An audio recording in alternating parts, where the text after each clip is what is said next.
Hi friends, good morning. So நம்ம இந்த வீடியோவில் என்ன பார்க்க போகிறோன்னா DRRML-IMS லக்னோ இன்ஸ்டியூட்டில் சிஸ்டர் கிரேட் 2ங்கிற நேமில் ஸ்டாஃப் நர்ஸ் அப்படி இல்லைன்னா நர்சிங் ஆஃபீஸர் வேக்கன்சி வந்து நியர்லி 430 வேக்கன்சி வந்து அனௌன்ஸ் பண்ணியிருக்காங்க. இது வந்து பெரிய ஆப்பர்ச்சுனிட்டி, இதை யாரும் மிஸ் பண்ணிடாதீங்க. இதில் ஒரு ஸ்பெஷல் என்னென்னா உங்களுக்கு வந்து ஸ்கில் டெஸ்ட் கிடையாது. ஸோ ஸ்கில் டெஸ்ட் இல்லை, 80-20 ரிசர்வேஷன் கிடையாது. ஸோ இது வந்து மேல் கேண்டிடேட் நீங்கள் வந்து கண்டிப்பாக அப்ளை பண்ணுங்கள். ஸோ இன்னொரு விஷயம் என்னென்னா ஏஜும் வந்து பார்த்தீங்கன்னா உங்களுக்கு 40 years வரைக்கும் எலிஜிபிலிட்டி கொடுத்துருக்கிறதுனால இந்த ஏஜு பார் ஆகுது 37, 35, 36க்கு மேலே ஆகிறவங்க. ஸோ ஓபிசியாக இருந்தீங்கன்னா 33க்கு மேலே இருக்கவங்க, SC STயாக இருந்தீங்கன்னா 35 yearsக்கு மேலே இருக்கிறவங்க வந்து கண்டிப்பாக இதுக்கு அப்ளை பண்ணுங்கள். ஸோ இது மாதிரி ஆப்பர்ச்சுனிட்டி மறுபடியும் வருமாங்கிற சந்தேகம். அதனால் இதில் வந்து என்னென்னா ஏஜ் வந்து நமக்கு ஒரு ப்ரிஃபரன்ஸ் இருக்குது, இன்டர்வியூ கிடையாது, 80-20 ரிசர்வேஷன் கிடையாது. ஸோ இது எல்லாத்தையும் நீங்கள் ஞாபகத்தில் வச்சுட்டு கண்டிப்பாக அப்ளை பண்ணி போஸ்டிங் வாங்குறது பாருங்கள். ஸோ இதில் நம்மள்ட்ட நிறைய பேர் கேட்குறாங்க சிலபஸ் வந்து எதை படிக்கணும் அப்படின்ட்டு. ஸோ சிலபஸ் வந்து அவங்களே கொடுத்துருக்காங்க. ஸோ அதில் நம்ம எதில் கான்சென்ட்ரேட் பண்ணணும் அப்படிங்கிறத வந்து இந்த வீடியோவில் நான் உங்களுக்கு ஃபுல் டீட்டெயிலாக சொல்கிறோம். ஸோ இந்த வீடியோவில் நம்ம வந்து சிஸ்டர் கிரேட் 2 அதான் நர்சிங் ஆஃபீஸருக்கு உள்ள சிலபஸும், டீச்சிங் போஸ்ட்டில் உள்ள professor, tutor, principal, so vice principal இவங்களுக்கு உள்ள அந்த சிலபஸையும் வந்து நான் உங்களுக்கு வந்து சொல்கிறேன். ஸோ இதை பேஸ் பண்ணி நீங்கள் படிச்சிங்கனாவே ஓரளவு நல்ல மார்க்ஸ் வாங்கலாம். ஸோ இதில் எவ்வளோ மார்க்ஸ் வாங்கலாம் அப்படிங்கிறதெல்லாம் நான் ஃப்யூச்சரில் சொல்லுவேன். ஸோ வீடியோ அப்படியே ஃபாலோ பண்ணிகிட்டே இருங்க. வீடியோ பிடிச்சதுனா மறக்காமல் லைக் பண்ணுங்கள், உங்கள் ஃப்ரெண்ட்ஸுக்கு கண்டிப்பாக ஷேர் பண்ணுங்கள். ஃபஸ்ட் டைம் பார்க்குறவங்க சப்ஸ்கிரைப் பண்ணிவிடுங்க. So syllabus for sister grade 2 DRRML-IMS. So இதில் வந்து சிலபஸ் இவங்க வந்து கொடுத்துருக்காங்க பாருங்கள்.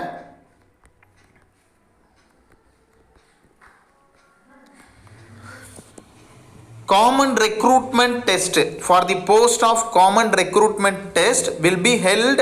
All computer based test would be conducted in the English language only.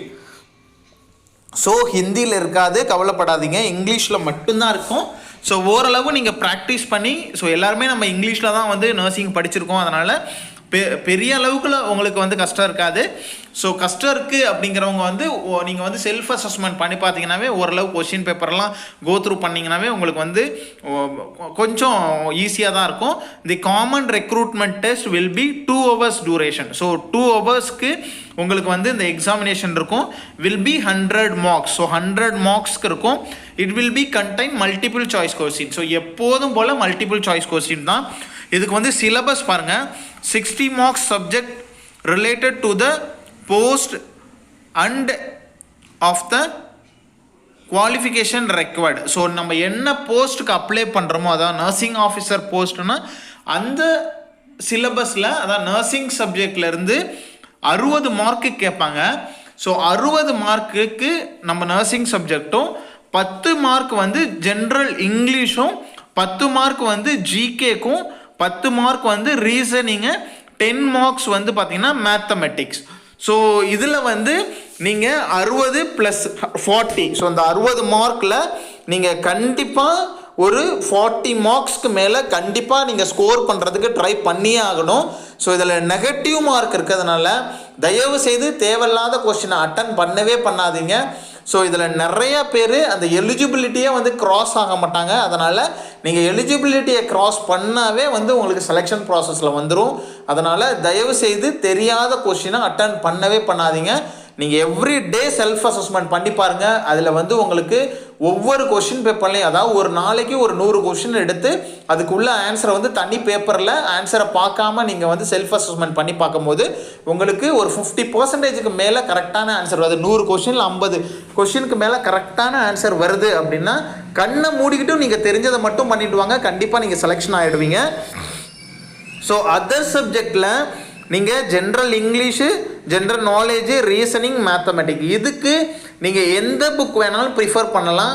So நம்ம வந்து சக்தியும் இந்த சுறா அப்படிங்கிற ஒரு 2 புக் இருக்குது. இதில் வந்து நீங்கள் டெக்னிக்கல் புக்கை வந்து நீங்கள் வாங்கணும். அதாவது டெக்னிக்கல்னால் ஸ்டாஃப் நர்ஸ்க்குன்னு புக்கு கிடைக்கும், அதையும் வாங்கி பாருங்கள். நீங்கள் ஆன்லைனில் வாங்காதீங்க தயவுசெய்து. ஆஃப்லைனில் புக் ஷாப்பில் போயிட்டு சுறா புக் வாங்கி பாருங்கள், அப்படி இல்லைனா சக்தி புக் வாங்கி பாருங்கள். இதை தவிர வேறு ஏதாவது டெக்னிக்கல் புக், டெக்னிக்கல் கேடருக்கு 10th குவாலிஃபிகேஷனுக்கு, ஆர்ஆர்பிக்கு இல்லை இஎஸ்ஐக்கு இந்த மாதிரி உங்களுக்கு வந்து 10th குவாலிஃபிகேஷனுக்கு புக்கு கிடைக்கும். அது தமிழில் இருந்ததுன்னா ரொம்ப ப்ரிஃபரன்ஸ் கொடுங்க. ஏன்னா அதில் தான் நமக்கு இன்னும் கொஞ்சம் புரியும். புரியாததை நீங்கள் இங்கிலீஷில் பார்த்துக்கோங்க. ஸோ அந்த புக்கை வாங்கி, நேரடியாக புக்கை வாங்கி நம்மளோட கண்டென்ட் எல்லாம் அதில் கவர் ஆகிருக்கா அப்படின்னு பார்த்துட்டு அந்த புக்கை வாங்கி படுங்க. ஸோ இது இல்லாமல் வேறு எந்த டெக்னிக்கல் புக்காக இருந்தாலும் படிக்கலாம். ஸோ எந்த நம்ம தமிழ்நாட்டில் கிடைக்கிற அதர் தென் நர்சிங் சப்ஜெக்ட்டுக்கு உள்ள, ஸோ இந்த எக்ஸாமுக்கு நிறைய பேர் ப்ரிப்பேர் பண்ணிக்கிட்டு இருக்காங்க. ஸோ அவங்கள்ட்ட இந்த டெக்னிக்கல் புக்ஸ், அதாவது அதர் தென் நர்சிங் சப்ஜெக்ட்டுக்கு உள்ள அந்த books, maths, English, aptitude, reasoning, ஜிகேக்கு உள்ள புக்ஸ் கண்டிப்பாக கிடைக்கும். நிறைய பேர் வாங்கி வச்சு படிச்சுக்கிட்டு இருக்காங்க. ஸோ அவங்கள்ட்ட புக்கை வாங்கி கண்டிப்பாக நீங்கள் வந்து அதை கோத்ரூ பண்ணுங்கள். ஸோ இதில் நீங்கள் தெரிஞ்சதை மட்டும்தான் அட்டன் பண்ணணும். உங்களுக்கு வந்து சாய்ஸே கிடையாது. தெரியாத கொஸ்டின் அட்டன் பண்ணிங்கன்னா நெகட்டிவில் போயிருவீங்க, அப்புறம் செலெக்ஷனே ஆக மாட்டீங்க. அதனால் தெரிஞ்சதை மட்டும் அட்டன் பண்ணுங்கள், அதுலேயே உங்களுக்கு செலெக்ஷன் ஆகிடுவீங்க. ஸோ அடுத்தது வந்து என்ன கொடுத்துருக்காங்க அப்படின்னு பார்த்தீங்கன்னா நெகட்டிவ் மார்க். ஸோ 0.25 மார்க்ஸ் வந்து நெகட்டிவாக இருக்குது. அதாவது ஒரு கொஸ்டின் அட்டன் பண்ணால் 1 மார்க் உங்களுக்கு கிடைக்கும். அதுவே தப்பாக போச்சுன்னா 0.25 கிடைக்கும். ஸோ நம்ம ஜிப்மரில் பார்த்துருக்கோம், கிட்டத்தட்ட 35 கொஸ்டின்ஸ் அட்டன் பண்ணியிருந்தாவே அவங்களுக்கு வந்து செலெக்ஷன் லிஸ்ட்டில் வந்துருச்சு. டைரக்ட் செலெக்ஷன் தான், இன்டர்வியூ கிடையாதுங்கிறதுனால டைரக்ட் செலெக்ஷன் தான். அப்படிங்கிறதுனால நீங்கள் வந்து ரிஸ்கே எடுக்காதீங்க, தெரிஞ்சதை மட்டும் அட்டன் பண்ணுங்கள். ஸோ குவாலிஃபையிங் மார்க்ஸ் வந்து அவங்களே கொடுத்துருக்காங்க. ஸோ ஜென்ரலாக எக்கனாமிக்கல் வீக்கர் செக்ஷனாக இருந்தீங்க அப்படின்னா 50% ஆஃப் மார்க்ஸ் நீங்கள் கண்டிப்பாக எடுத்துடாகணும். 100க்கு 50 மார்க்குக்கு மேலே எடுக்கணும்.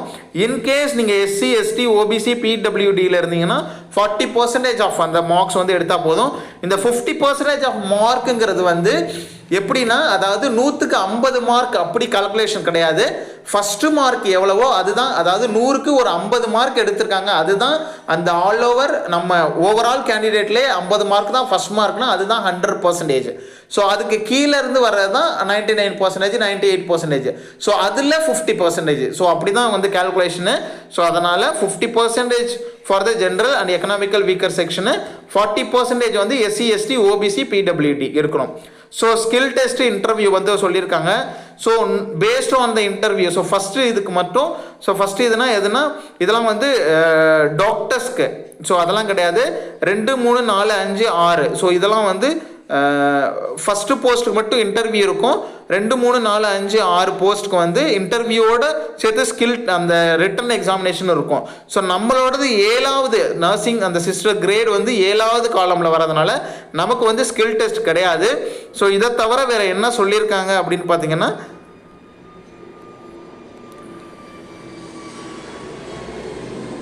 ஸோ அதுதான் ஃபைனல் மெரிட் லிஸ்ட்னு சொல்லியிருக்காங்க. ஸோ ஃபைனல் மெரிட் லிஸ்ட் வந்து நம்பர் 1 அப்படி, அதுக்கு வந்து பேஸ்ட் ஆன் இன்டர்வியூ 2லேருந்து 6 வரைக்கும் வந்து நம்மளுக்கு காமன் எலிஜிபிலிட்டி டெஸ்ட்டும் இன்டர்வியூ வச்சு, ஸோ அதர் போஸ்ட்டுக்கு வந்து கண்டிப்பாக வந்து காமன் எலிஜிபிலிட்டி டெஸ்ட் மட்டும்தான், அதாவது அந்த கம்ப்யூட்டர் பேஸ்டு டெஸ்ட் மட்டும்தான். அதனால் உங்களுக்கு ஸ்கில் டெஸ்ட் கிடையாது. ஸோ இவ்வளோ தான் நம்ம இந்த சிஸ்டர் கிரேட் 2க்கு உள்ள சிலபஸோட டீட்டெயிலு.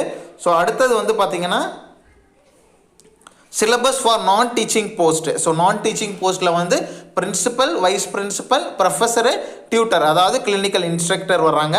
ஸோ இவங்களுக்கு வந்து பார்த்திங்கன்னா எலிஜிபிலிட்டி எல்லாம் நம்ம ஆல்ரெடி பார்த்துருக்கோம். ஸோ இது வந்து பார்த்திங்கன்னா syllabus, so all computer based test would be conducted in the English லாங்குவேஜில் மட்டும்தான் இருக்கும். So first and second post இது ரெண்டுமே வந்து பிரின்சிபல், வைஸ் பிரின்சிபலுக்கு உள்ளது. So interview based on the interview மட்டும்தான் அதில். ஸோ அடுத்தது வந்து பார்த்தீங்கன்னா 3, 4, 5 written test followed by the interview. So உங்களுக்கு வந்து பார்த்தீங்கன்னா ரிட்டன் டெஸ்ட்டும் இருக்கும், இன்டர்வியூவும் இருக்கும். So will be noticed later, call ticket. So இது வந்து சொல்லியிருக்காங்க. தென் அவங்களுக்கு சிலபஸ் பாருங்கள், multiple choice of question, nursing curriculum, இதிலிருந்து மட்டும்தான், நர்சிங் சப்ஜெக்டில் மட்டும்தான். ஸோ இதுலேயும் வந்து நெகட்டிவ் மார்க் இருக்கும். ஸோ டோட்டல் கொஸ்டின் வந்து 80, டியூரேஷன் வந்து 100 மினிட்ஸ், அதாவது 1 hour, 1.5 hours nearly. Then interview வந்து 20 marks will be interview. The candidate who qualified written test will be shortlisted for the, அதாவது எத்தனை போஸ்ட் இருக்கோ அதில் ஒரு போஸ்ட்டுக்கு 5 பேர்த்த கூப்பிடுவாங்க இன்டர்வியூக்கு. ஸோ அவங்களோட மெரிட் லிஸ்ட்டை வச்சு, ஸோ தென் இன்டர்வியூக்கோட அந்த டேட் வந்து உங்களுக்கு இன்ஃபார்ம் பண்ணுவாங்க. Final merit list post 3, 4, 5 will be prepared based on the aggregate mark of the return examination and review. So ரெண்டையும் கால்குலேட் பண்ணி உங்களுக்கு ஓவரால் மார்க்ஸ் கொடுத்து ஸோ செலெக்ஷன் நடக்கும். ஸோ இதுதான் இந்த டீட்டெயில் தான் வந்து நான் டீச்சிங் போஸ்ட்டுக்கான சிலபஸ். ஸோ இதில் எதுவும் உங்களுக்கு கன்ஃபியூஷன் இருக்கான்னு நினைக்கிறேன். Wish you all the best. வேறு ஏதாவது டவுட் இருந்தால் நம்மளோட கமெண்ட் பாக்ஸில் சொல்லுங்கள், அதை நம்ம வந்து கிளாரிஃபை பண்ணலாம்.